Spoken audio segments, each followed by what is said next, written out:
오늘 우리에게 주신 말씀은 사무엘상 4장 1절, 주부에는 3절인데요. 1절부터 11절까지 함께 교독하시겠습니다. 다 함께 일어서셔서 저와 교독하시겠습니다. 사무엘의 말이 온 이스라엘에 전파되니라. 이스라엘은 나가서 블레셋 사람들과 싸우려고 에베네살 곁에 진 치고 블레셋 사람들은 아벡에 진 쳤더니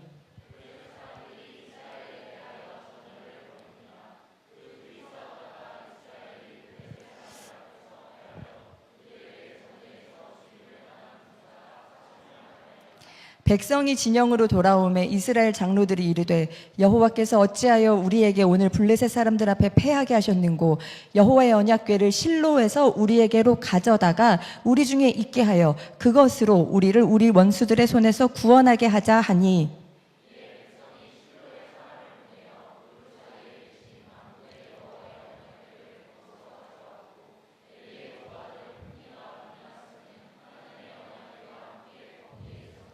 여호와의 언약궤가 진영에 들어올 때에 온 이스라엘이 큰 소리로 외치매 땅이 울린지라.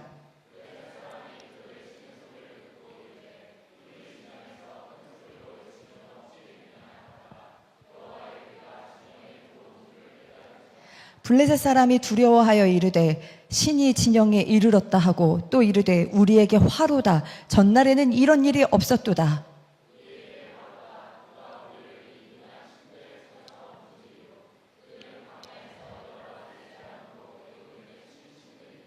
너희 블레셋 사람들아 강하게 되며 대장부가 되라.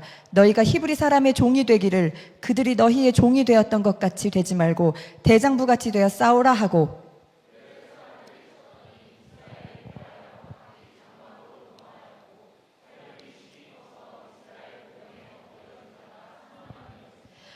다 함께 읽겠습니다. 하나님의 궤는 빼앗겼고 엘리의 두 아들 홈니와 비느하스는 죽임을 당하였더라. 이는 살아계신 하나님의 말씀입니다. 아멘. 자리에 앉으셔도 됩니다. 여러분 이럴 때 참 무섭지 않습니까? 이 말씀 끝이 하나님의 궤는 빼앗겼고 두 아들은 죽임을 당했다로 끝나는데 이는 살아계신 하나님의 말씀입니다. 굉장히 저 이 말씀이 이렇게 붙으니까 참 엄중하고 무섭다라는 생각을 했습니다.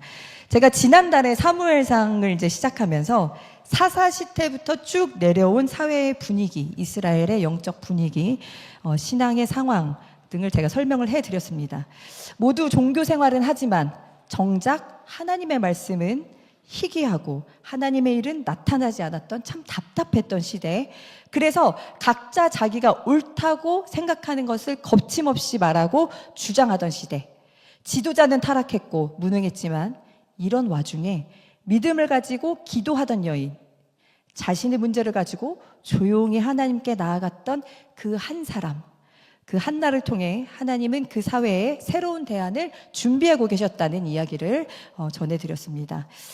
지난번 사무엘상 1장에서 3장에서는 1장에서 3장까지에서는 지도자가 얼마나 무능했는지 타락했는지를 잘 보여줬다면 오늘 이야기는요, 이스라엘에게 찾아온 위기를 통해서 백성들의 신앙이 얼마나 타락했는지를 잘 보여주고 있습니다.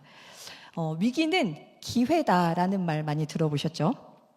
그런데 잘 생각해 보시면 모든 위기가 기회는 아닙니다. 위기는 사람을 파괴하기도 하고요, 상황을 망가뜨리기도 합니다. 반대로 누군가를 살리기도 하고 상황을 개선시키기도 합니다. 그러니까 모든 위기가 기회다는 건 아니고 누가 어떻게 이 위기를 다루냐에 따라 달라지는 것이다, 이렇게 볼 수 있습니다. 비슷한 맥락으로 자리가 사람을 만든다라는 말도 있습니다. 그런데 자리가 주어지면 정성껏 성실하게 맡은 일을 잘하는 사람이 있는가 하면, 그래서 발굴되는 사람이 있는가 하면 자리가 인격을 드러내기도 합니다. 여러분 이후에 또 살펴보시겠지만 대표적으로 사울 있었죠. 왕이 된 후에 그는 처참하게 그 종말을 맞이하는 이야기가 있습니다. 반면 너무나 잘 아시는 우리 다윗, 골리앗을 만난 다윗은 위기가 기회가 되어서 어떤 난세의 영웅이 되었습니다. 그러면 어떻게 하면 위기를 기회로 만들 수 있을까? 오늘은 이제 그 이야기를 좀 해보려고 합니다. 오늘 어떤 사건이 있었냐? 이스라엘과 블레셋이 함께 전쟁을 하게 되었어요. 근데 이 블레셋은요, 앞으로 한 300년은 더 이스라엘을 괴롭힐 예정이기 때문에, 또 사무엘 상하에서 아주 자주 등장하기 때문에 좀 알아두시면 좋습니다. 여러분들 잘 아는 골리앗도 이 블레셋 출신의 장수죠. 그래서 블레셋은 어떤 나라냐? 5도시 국가의 연맹체. 그래서 뭐 가드, 에글론, 아스돗, 뭐 아스글론 이런 이제 지명들이 나오는데, 네, 요 5국가, 5도시 국가의 연맹체다 생각하시면 되고요. 블레셋은 그 이스라엘이 있으면 지금의 가자 지구 같은 곳이죠. 그러니까 해안가, 요 평야에 자리를 잡은 해양 민족이었다. 이제 이렇게 보는데요. 그들은 철기 문명을 가지고 있었어요. 이스라엘은 청동기 문명이었다면 블레셋은 철기 문명. 그러니까 사실 둘은 싸움의 대상이 되지 않았죠. 이렇다. 이제 이렇게 생각을 하시면 되고, 그렇지만 우리 이스라엘 어떤 나라냐? 항상 그 과거를 살펴보시면 그들보다 더 큰 민족들과의 전쟁에서 이겼습니다. 하나님이 이기게 하셨다. 이런 사건들이 많이 나오고, 그걸 이스라엘도 알고 있었고 이스라엘의 주변 국가들도 모르지 않았습니다. 자, 이 상황에 지금 블레셋이 쳐들어온 것입니다. 위기죠. 제가 이미 아까 말씀드렸듯이 전에는 항상 이스라엘은 자기들보다 더 큰 민족들과 싸울 때 하나님이 이기게 해주셨던 경험들이 있었기 때문에 당연히 이번에도 우리가 이길 것이다 라고 생각했던 것 같습니다. 그런데 이스라엘은 이 위기 앞에서 그들의 무너진 민낯을 고스란히 드러냅니다. 블레셋과 전투에서 크게 패하면서 4,000명이 죽었고, 이 위기 앞에서 이스라엘의 무너졌던 신앙이 이제 드러나기 시작하는데, 무엇이 들통났나 우리가 한번 살펴보겠습니다. 오늘 이스라엘이 크게 지자 뭐라고 하냐면요, 하나님이 어찌하여 패하게 하셨는고 언약궤를 가져다가 그것으로 우리를 구원하게 하자, 이렇게 말을 하는데, 지금 상황이 안 좋아지니까 하나님이 패하게 하셨다, 하나님이 이 결과를 주셨다라고 하나님께 떠넘깁니다. 그러면서 문제의 진단을 스스로 어떻게 하냐? 언약궤가 없어서 그렇구나. 해결책, 우리 그거 가져오자. 그러면 이길 거야. 과거에도 그랬으니까. 자, 여기서 잠깐 언약궤에 대해서도 제가 좀 설명을 드릴게요. 언약궤, 이게 길이는 한 110cm 정도 된다고 보고 높이는 한 6, 70cm 정도 되는 어떤 상자 같은 거였어요. 애굽하자마자 하나님이 성막, 이동식 성전, 텐트식 성전이라고 생각하시면 되는데, 성막을 만들게 하시고 그 안에 언약궤를 만들어서 성전의 가장 안쪽 지성소, 가장 거룩한 곳, 이곳에 두게 하셨습니다. 근데 그 안에 뭐가 있냐? 그 언약궤 상자 안에 모세에게 주셨던 말씀의 2돌판, 그러니까 말씀하시는 하나님을 상징하는 그 2돌판, 그리고 또 광야 시대에서 먹었던 만나, 그 만나가 들어있는 항아리, 공급하시는 하나님을 상징하는 그 항아리, 그리고 아론의 지팡이, 지도하시는 하나님, 인도하시는 하나님을 상징하는 이 3가지가 들어있었어요. 그리고 이 언약궤는 하나님의 임재와 인도하심을 상징했기 때문에 광야에서 이동할 때 이스라엘의 맨 앞에서 제사장들이 어깨에 메고 이동했습니다. 광야를 다 지나 가나안 땅에 들어올 때 그때도 언약궤를 맨 제사장들이 먼저 요단강에 들어갔고, 그때 물이 갈라져서 이스라엘 백성들이 건넜다. 그리고 여리고성 전투, 저희가 이제 여호수아를 우리 청년들이 이제 공부하게 되실 건데, 이 여리고성 전투 때에도 언약궤를 맨 제사장들이 맨 앞에서 돌았고 마지막에 함성과 함께 이스라엘이 여리고성을 점령할 수 있었다. 이런 이야기들이 계속 나와요. 그러니까 언약궤는 이스라엘에게는 하나님의 임재, 인도하심, 승리를 상징하는 아주 중요한 것이었습니다. 자, 그런데 지금 뭡니까? 블레셋과의 전투에서 우리가 졌으니까 지금 그 언약궤를 가져오자, 이런 거예요. 과거에 이스라엘이 전쟁에서 매번 이겼던 건 아니고요, 패했던 적이 있었어요. 그 여호수아에 또 기록되어 있는 건데, 그때랑 지금을 저희가 한번 잘 비교해 볼게요. 어떻게 다른가? 제가 그 사건을 소개할 테니까 오늘의 말씀과 한번 비교해서 들어보세요. 여리고성 전투에서 아주 크게 이긴 이스라엘이요. 그 다음에 여리고성보다 훨씬 작게 여긴 그 아이성 전투에서 크게 패배하게 됩니다. 그러니까 여리고성보다 훨씬 작기도 했고 쉬울 거라고 생각했었는데 크게 지자 그때 어떻게 하냐? 여호수아와 이스라엘 장로들이 함께 언약궤 앞으로 나아가 땅에 엎드려 티끌을 뒤집어 쓰며 울고 기도했다. 그리고 여호수아가 하나님께 여쭤보았다. 우리가 왜 이렇게 되었는지.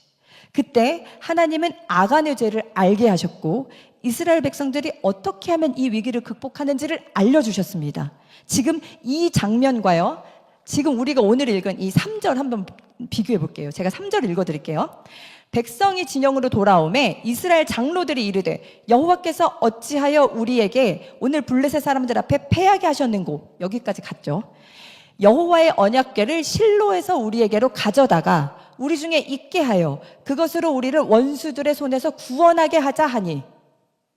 지금 그때랑 지금 어떻게 다른지 여러분 찾아보셨죠? 찾으실 수 있겠죠? 어찌하여 패하게 하셨는고 묻는 것까지는 똑같았어요. 그런데 하나님께 나아가 진지하게 묻는 자가 한 명도 없었습니다. 기도하는 사람이 없었습니다. 그때 여호수아는 하나님께서 주시는 원인과 해결책을 듣기 위해 티끌을 뒤집어 쓰고 울며 다시 가서 기도하고 다시 재정비하면서 이 위기를 기회로 만듭니다. 그런데 지금은 하나님께 주도권이 있는 것처럼 마치 하나님이 패배하게 하신 것처럼 말은 하지만 절대 주도권을 놓지 않습니다. 하나님께 묻지도 않고 기도하지도 않고 해결책도 그들이 내놓죠. 원인 언약궤가 없기 때문이다. 해결책. 그럼 우리가 그거 가져다가 그것으로 우리를 구원하게 하자.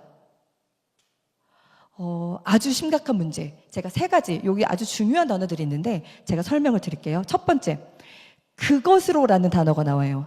이거는요, 신앙의 비인격화를 보여주는 겁니다. 하나님이 더 이상 인격적인 하나님이 아니세요. 내 소원을 들어주고 이기게 해줄 그것. 신앙이 살아서 막 말씀하시고 공급하시고 지도하시는 하나님이 아니라 그것이 된 거예요. 부적 같은 신앙. 부적이 뭐죠? 챙겨가지고 다니면 좋은 일이 생기고 그거 없어지면 나쁜 일 생기고 나에게 불이익이 생길 것 같은 그것. 우리의 신앙도 이렇게 변질될 때가 있습니다. 제가 이번 주 중에 오늘 오셨는지 모르겠는데 우리 한 청년과 만나서 그런 이야기를 했습니다. 근데 그 청년이 그러는 거예요. 주일에 빠지면 나쁜 일이 일어난 것 같고 조금 나쁜 일이 생기면 내가 지난 주일에 교회 안 가서 그래. 여러분 이런 거 많이 생각해 보셨죠? 그리고 11조 내가 그거 안 했더니 지금 굉장히 나한테 안 좋은 일이 생긴 거야. 자꾸 그런 생각이 들어요, 목사님. 이런 얘기 하셨어요. 이게 신앙이 비인격화되면, 신앙이 부적이 되면 올라오는 두려움입니다. 불이익, 나쁜 일이 생길까봐 그 두려움에 기인한 신앙. 여러분 말씀을 읽고 묵상하시잖아요. 하나님의 은혜는 너무 풍성하고 하나님은 너무 인자하시고 인격적이시고 누구보다 우리를 사랑하시고 누구보다 우리가 잘 살도록 지도해 주시는 분, 그걸 알게 되실 거예요. 그런데 이런 하나님과의 교제가 없으면 여러분 신앙이 이렇게 타락하는 것입니다. 혹시 여러분들 이런 하나님과의 깊은 교제에서 누리는 자유함이 없다면, 두려움에 기인한 신앙을 가지고 계신다면 신앙이 더 타락하기 전에 하나님께 가까이 하시기를 바랍니다. 둘째, 가져다가. 이거요, 아주 잘못된 동사입니다. 언약궤는요, 처음 만들었을 때부터 하나님이 레위인, 그중에 고핫 자손이 어깨에 메고 이동하도록 지정하셨어요. 심지어 언약궤는 지성소 안에 있었기 때문에 대제사장들이 지성소에 들어가서 고핫 자손에게 메고 이동하는 그 모든 일을 지휘하게 하셨어요. 그러니까 하나님의 인도하심, 임재하심을 상징하는 이거 아주 귀하게 대해야 된다라는 거를 가르쳐 주시는 거예요. 귀하다는 건요, 어렵게 대하고 신중하게 대하는 것을 말하잖아요. 이렇게 하나님이 귀하게 대하도록 지정하셨어요. 그런데 그래서 민수기를 보면, 나중에 여호수아를 보시면 이후에 사무엘 상하에서 또 나오는데 언약궤가 이동하는 장면들이 나올 때 전부 어떤 동사를 쓰냐? 어깨에 메고라는 동사를 씁니다. 메다라는 동사를 씁니다. 그리고 이건 누가 지시할 수 있냐? 대제사장들, 이동은 레위인들. 그런데 오늘 본문을 보면요, 자, 누가 지시하냐? 이스라엘 장로들이. 그리고 누가 이동했냐? 몰라요. 야, 그냥 사람 불러다가 가져오라고 해, 이렇게 한 거예요. 메고 오라도 아니고 가져오라고. 그러면 홈니와 비느하스 대제사장을 이을 사람들이었었죠. 그 사람들은 뭘 했냐? 옆에 서서 구경했습니다. 총체적인 난국을 보여주는 거예요. 그런데 이스라엘은 이렇게 산 지 굉장히 오래된 것 같아요. 왜냐하면 아무도 이 결정에 토를 달지 않고 문제를 제기하지 않고 갈등하지 않습니다.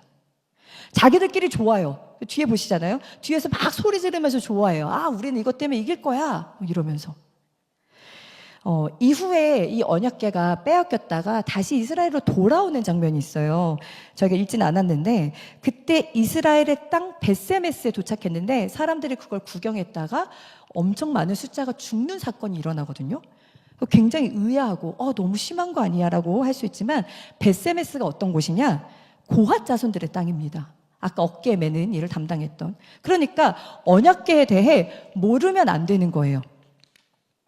우리는 가끔 기도할 때 모르고 지은 죄 용서해 주시고라고 하는데, 아닙니다. 모르는 게 죄입니다. 모른다는 건 관심이 없고 가볍게 여긴다는 증거이기도 하니까. 네. 그러니까 모르니까 이렇게 불손할 수 있고, 모르니까 이렇게 큰 결례를 범할 수 있는 겁니다. 자, 그리고 셋째, 이기게 하자. 이기게 하자. 이스라엘은 지금 자기가 하나님을 부르면 하나님은 당연히 오셔서 이기게 하시는 분으로 착각하고 있습니다. 예전에 그 신유 집회 제가 간 적이 있어요. 많이 나눴던 것 같은데, 이렇게 터치하면요, 그럼 사람들이 막 쓰러지고 병이 낫는 거예요. 그래서 그분이 누군가를 이렇게 막 화면을 보시면서 딱 지목하시고 터치 이렇게 하면 그분이 막 쓰러지고 병이 낫는다, 뭐 이런 건데 굉장히 불편했어요. 왜냐하면 병이 낫게 해달라고 기도해 주시는 게 나쁜 게 아니에요. 그렇죠? 저희들이 병에 걸리면 기도하는 게 당연한데, 지금 그건 그 사람이 성령님 위해서 성령님께 명령을 하는 거예요. 지금 저 사람 고치십시오. 터치. 그걸 기도라는 형식을 빌어 예의 있게 굉장히 무례하게 명령하는 것. 스탠스가 너무 잘못됐죠. 그리고 청년부 연합집회, 예전에 하디 이런 연합집회들이 참 많이 있었어요. 그때도 어떤 목사님이 그런 말씀을 하셨어요. 자, 오늘 밤 우리가 뜨겁게 기도하면서 성령 임하셔서 각 사람에게 은사 주시기를 기도합시다. 자, 여기까지 좋아요. 자, 여러분 여기 뜨겁게 기도하시는 분들, 저를 따라 기도하시는 분들은 모두 방언을 받을 것입니다. 이렇게. 뜨겁게 기도하는 것도 맞고, 우리가 기도할 때 성령님이 임하시길 바라는 것도 맞지만, 우리가 이렇게 하면 그분이 반드시 이렇게 하실 것이다 라고 하는 건 선을 넘는 겁니다. 임재하시는 분, 은사를 주시는 분은 하나님이세요. 그럼 그 말이 뭐냐? 하나님이 그 때를 결정하시고 하나님의 뜻대로 주신다는 거예요. 우리는 단지 그것을 바랄 수 있을 뿐 명령할 수는 없습니다. 그건 믿음의 선포가 아닙니다. 어린아이들이 떼쓰는 것 같은, 미성숙한 떼쓰는 거. 그때 아직도 기억나는 게, 그 청년 집회에서 마지막에 성령이여 지금 일어나셔서 이렇게 하셨어요. 그랬더니 청년들이 아멘 이러면서 마침 찬양팀이 탁 짜가지고 막 연주를 시작하고 이러면서 엄청 막 뜨겁고 흥분하고 이러니까 막 울고 그래서 나중에 우리 청년들이 그날 불을 받았네 이렇게 막 흥분했던 적이 있었거든요. 자, 오늘 본문도요, 5절 보면 여호와의 언약궤가 진영에 들어올 때 온 이스라엘이 큰 소리로 외침에 땅이 울린지라. 같은 장면이에요.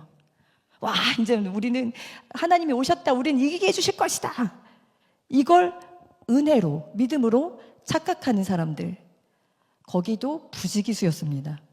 자, 그렇게 언약궤가 등장하자 블레셋도 등장했어요. 왜냐하면 소문을 다 알고 있었거든요. 그날 어떤 결과를 가져왔냐? 언약궤 허무하게 빼앗겼습니다. 하나님이 가르쳐 주시고자 하는 게 있으신 거죠. 여러분, 진짜 신앙은 하나님을 부르는 게 아니라 하나님께 가는 것입니다. 하나님이 기뻐하시는 길로, 하나님이 옳다라고 인정해 주시는 길을 찾아가는 것입니다.